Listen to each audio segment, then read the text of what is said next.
Hello everyone, welcome to Anisa Jhatpat tasty food. आप सब कैसे हो? उम्मीद है आप सब ठीक होंगे। आज मैं आपसे मेरी जर्नी शेयर करने वाली हूँ।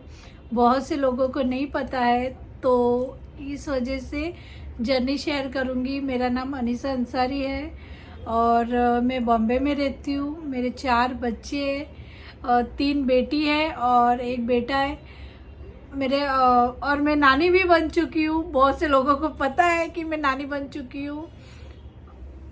मेरा एक पेज है कुकिंग का। आपको पता ही है, आप कंपटीशन में पार्टिसिपेट करते हो। मेरी जर्नी बहुत ही बुरी थी, लेकिन माशाल्लाह काफ़ी सेट हो गया। बहुत ही बुरी जर्नी थी, जैसे कि hello everyone, welcome to Anisa Jhatpat tasty food. आप सब कैसे हो? उम्मीद है आप सब ठीक होंगे।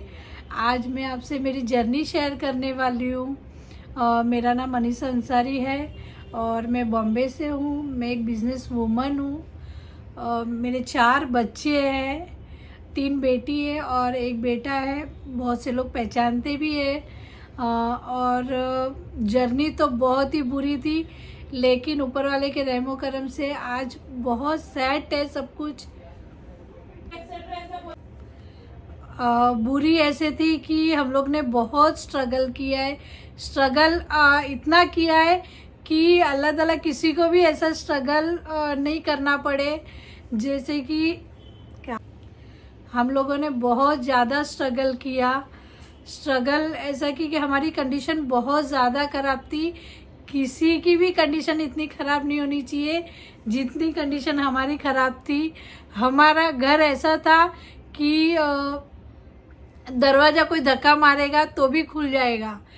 हमारे घर में टीवी ऐसी थी कि आप चालू करोगे तो बंद नहीं होती है, बंद होती थी तो चालू नहीं होती थी। बच्चों लोगों की डिमांड, बहुत ज़्यादा मैंने स्ट्रगल किया है। मैंने ही नहीं, मेरे बच्चों ने, मेरे हस्बैंड ने, हम लोग ने बहुत ज़्यादा स्ट्रगल किया और इतनी तकलीफ़ें झेली। जैसे कि हम जहाँ पे रहते थे, वो दरवाज़ा भी कोई पुश करता था ना, तो वो ज़रा सा हल्का सा हाथ भी लग जाता था तो खुल जाता था। और पतरे का घर था, चूहे यहाँ वहाँ से आ जाते थे। बहुत ज़्यादा तकलीफ़। और कभी कभी तो केरोसिन भी नहीं मिलता था कि खाना बनाने के लिए। फिर मेरे हस्बैंड कहीं जॉब करते थे, तो वो बंदा रोज़ का 100 रुपीज़ देता था, तब कहीं हमारे घर में चूल्हे जलते थे। फिर बाद में मैं एम्ब्रॉयडरी का काम करवाती थी लेडीज़ लोगों से। हमारे यहाँ के एरिया की लेडीज़ लोग घर पे जाके जो एम्ब्रॉयडरी करते थे, वो लोग लेकर जाकर एम्ब्रॉयडरी करते थे।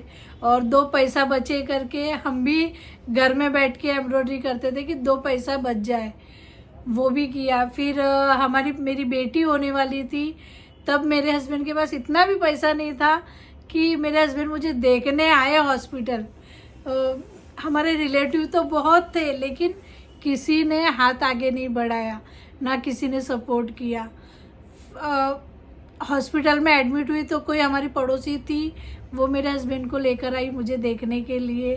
फिर डिस्चार्ज के टाइम पे उन्होंने किसी ने दिए पैसे, तो किसी ने नहीं, मेरी माँ ने ही पैसे दिए 8,000 रुपये। तो 8,000 दिए तो मैं हॉस्पिटल से डिस्चार्ज हुई।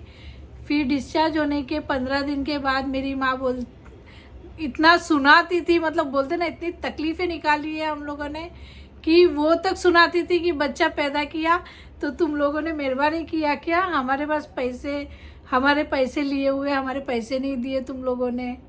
बहुत ज़्यादा सुनाती भी थी। मेरे हस्बैंड आने जाते थे तब। फिर मेरे हस्बैंड ने फर्नीचर का काम स्टार्ट किया। मेरी बेटी होने के बाद फर्नीचर का काम स्टार्ट किया तो बहुत अच्छा चला। और उन्होंने खुद की फैक्ट्री ली। बाइक नहीं थी हमारे पास। 15 दिन में जो हमारा पतरे का घर था, उसको एक बंगले के रूप में, छोटा सा बंगला ही बना लिया उन्होंने। पूरे घरों में हमारे टाइल्स, हमारा घर छोटा सा था लेकिन मेरे पास, फिर उसमें ही फ्रिज, टीवी, गैस, सब कुछ आ गया। जहाँ मैं आस करती थी कि आज केरोसिन नहीं है, खाना कैसे बनेगा। हम लोग मसाले वाले चावल तक खाते थे, केरोसिन तक के पैसे नहीं, खाना बनाने तक के पैसे नहीं, चावल मसाले वाले चावल हम लोग ने खाए, कभी कभी चावल का पानी पिया है।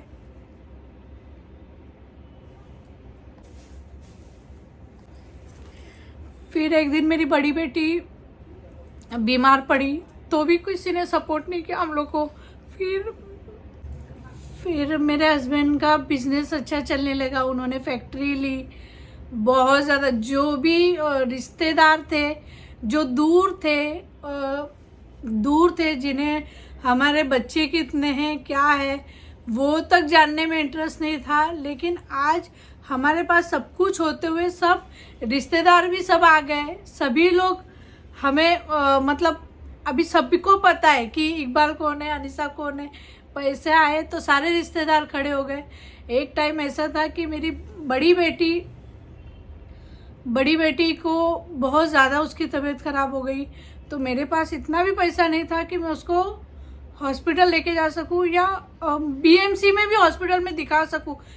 जाने तक के पैसे नहीं थे, लेकिन एक डॉक्टर हमें मिला, उसने मेरी बेटी मरती हुई मुझे सबने बोला कि ये नहीं बचेगी, ख़त्म हो जाएगी, लेकिन वो डॉक्टर ने इलाज किया और एकदम फ्री में इलाज किया। उसने मुझे 8 दिन मेरी बेटी को हॉस्पिटल में रखा और 8 दिन उसने खाना पीना सब कुछ दिया उधर फ्री में, बिल्कुल फ्री में, और अच्छे हॉस्पिटल में एडमिट करवाया। उसने सब कुछ अपनी तरफ से किया और उसने अभी तक मतलब मेरी बेटी फिर 10 साल तक की हुई तो उसको फ्री में ही इलाज कर रहा था। कभी जब भी मेरी कंडीशन अच्छी हुई तो मैं उसके पास गई भी कि किसी को कुछ देना है, आपको कुछ दूँ मैं पैसा, अब मेरे पास पैसा भी है, आपकी इतने दिन की फ़ीस मैंने नहीं दिया है वो। तो बोला नहीं ऐसा नहीं है, आप कोई बात नहीं, आप किसी और को हेल्प करना। तो अभी हमारे पास कोई आता है तो हम लोग भी उसे देते। लेकिन एक बोलते हैं ना, जब कोई हाथ नहीं बढ़ाता है, अपने रिश्तेदार हाथ नहीं बढ़ाते, वहाँ पे दूसरा इंसान आके अपने हाथ बढ़ाता है और अपने को मदद करता है। बहुत ज़्यादा तकलीफ़ निकाली है मैंने और आज आपसे इसके लिए शेयर कर रही हूँ कि बहुत लोगों के मैसेज भी थे कि मैम आप कंपटीशन रखते हो। मैं कुकिंग कंपटीशन इसके लिए करवाती हूँ कि जो घर में हाउसवाइफ है वो थोड़ा सा अपने आप को बदलाव करे कि अरे हम घर में खाली खाना बनाने को है, अपना शौक बनाकर बिजनेस भी कर सकते, वो लोग आगे भी बढ़ सकते। आगे बढ़ने का छोड़ो, लेकिन एक दूसरे से मिल मिलाव होता है, बहुत सारे लोग मिलते हैं अपने को। इसके लिए मैं कुकिंग कंपटीशन करवाती हूँ। मुझे बहुत ज़्यादा शौक है कुकिंग का, तो मैं कुकिंग नहीं कर पाती हूँ, लेकिन मैं चाहती हूँ मैं ये मौका सभी को दूँ। क्या पता मेरे ज़रिए किसी का और अच्छा होने वाला हो। लेकिन मेरी जर्नी जैसी थी ना, वैसा अल्लाह ताला किसी दुश्मन के लिए भी दुआ नहीं मांगूंगी कि उनको वैसा मिले। और मैंने बिज़नेस जब स्टार्ट किया था, मैं पहले वॉच सेल करती थी, ऑनलाइन पोस्टिंग आती थी मुझे, तो मैं ऑनलाइन पोस्टिंग आती थी मुझे, तो मैं उस पर रीसेलर को अपडेट करके ऑर्डर्स लेती थी। एक छोटे से कबाट से मैंने बिज़नेस स्टार्ट किया था। कभी मैं वो कबाट भी आपको दिखाऊंगी, अभी तक है वो कबाट मेरे पास। वो कबाट से स्टार्ट किया था मैंने बिज़नेस। आज फिर मैंने मेरे घर में शॉप बनाई, घर में शॉप बनाकर सब लोग आते थे घर पे। अब मैंने एक शॉप ली, फिर उसके बाद मैंने दूसरी शॉप ली, ऐसे करके आज हमारे पास 2 शॉप है। बहुत अच्छा बिज़नेस है, मेरे हस्बैंड का भी बहुत अच्छा बिज़नेस है। हमारे पास करीबन 100 से 150 कारीगर काम करते, प्लस हमारा खुद का घर हो गया है। सबसे बड़ी बात, घर की भी विज़िट मैं बहुत जल्दी कराऊंगी। फिर हम लोग ने चौल लिए, चौल में भी हमारे कम से कम 15-20 घर है, फैक्ट्री है, सब कुछ अल्लाह के रहमो करम से आज हम पूरी तरीके से सेट है। जो ज़िंदगी गुजारी ना, उसके बदले अल्लाह ताला ने आज हमें अच्छे से नवाजा है। Thank you so much.